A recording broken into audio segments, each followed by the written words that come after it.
Hello la team, bienvenue à Ivoire Foot TV. Aujourd'hui, nous allons aller à la rencontre d'un préparateur physique. C'est juste derrière moi, alors ne bougez pas, suivez-moi, c'est parti. Okay, let's go.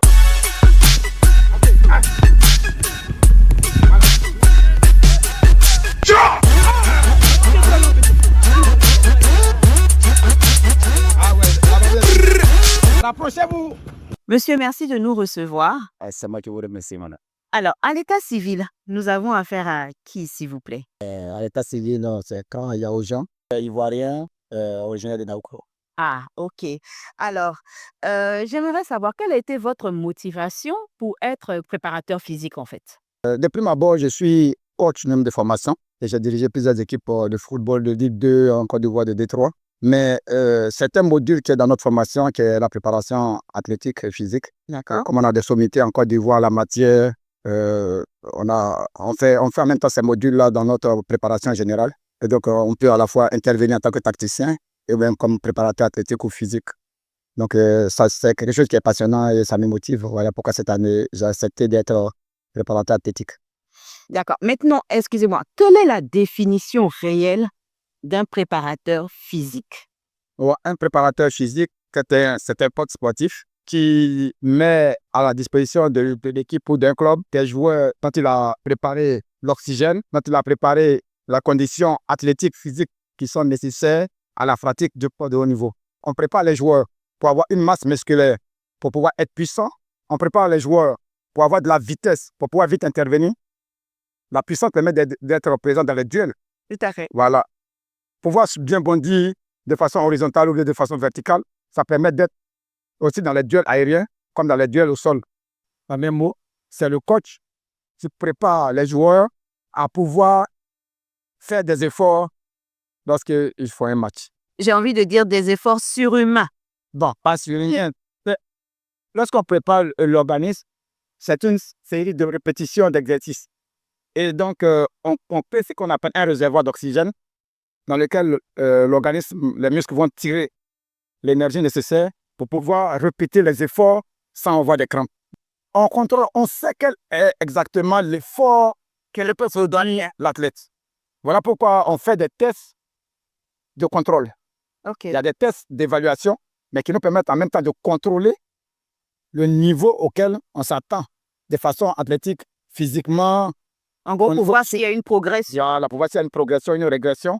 Mais pendant un match, on sait à peu près combien de temps le joueur peut jouer au rythme dont on joue. Ok. Maintenant, j'aimerais savoir, sur l'aspect scientifique des choses, quel est le travail le plus important à faire au quotidien? Bon, aujourd'hui, le football va vite. On dit ça va, c'est plus vite, c'est plus haut, c'est plus puissant. Donc, le travail qu'on a à faire, c'est le travail de l'amélioration d'abord de la capacité oxygénique de la personne. Merci. La capacité aussi musculaire pour pouvoir tenir les duels. Parce qu'aujourd'hui, le football est fait de duels. C'est clair, un sport de contact et c'est les duels pour quotidien. Donc, plus vite, il faut aller vite, c'est la vitesse. Plus athlétique, voilà. Maintenant, plus puissant pour pouvoir gagner le duel. Et plus haut, aussi pour gagner le duel. Donc, ce sont ces capacités-là qu'on travaille en général. D'accord. Tout à l'heure, vous avez parlé de l'aspect performance au cours d'une saison. Quels sont, j'ai envie de dire, quel est le travail qu'il faut faire en amont avant le début d'une saison pour un championnat IE? Ouais, vous allez remarquer que toutes les équipes vont commencer la saison avec ce qu'on appelle une course fondamentale. C'est-à-dire, ça peut se faire en colline, sur des terrains, en tout cas, qui ne sont pas plats, pour pouvoir avoir un changement, un nivellement, voilà, au niveau des nivellements. Ça peut être au bord de l'eau, au bord de la mer pour être dans le sable. Donc, on commence toujours la préparation avec des courses fondamentales, soit 3 fois 20 minutes, ou bien 45 minutes, ou bien 60 minutes. Après, on va aller à 1h30.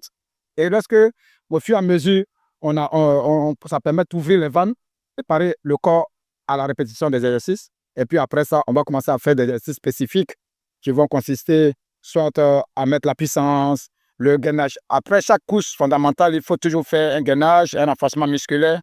On prépare déjà l'organisme À être endurant. Et tout cela, après ça, on va passer à des choses spécifiques, comme les exercices stratégiques que nous faisons. Et puis, on va le contrôler. Généralement, on fait un test Cooper, parce que c'est le test que Demi Cooper, parce que c'est le test de confiance.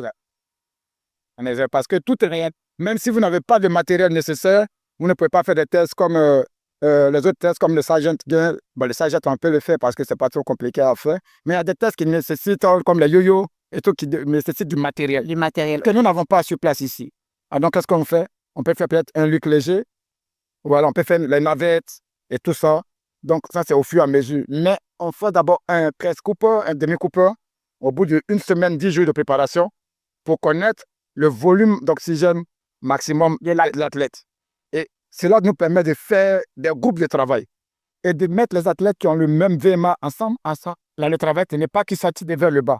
Pour avoir une évolution. Voilà, pour que eux qui ont le même VMA puissent travailler à aller de l'avant. C'est ça. Et donc, quand on va arriver à 60% de leur VMA, 80%, l'objectif, c'est d'arriver à 100% de leur tirer profit de 100% de leur VMA.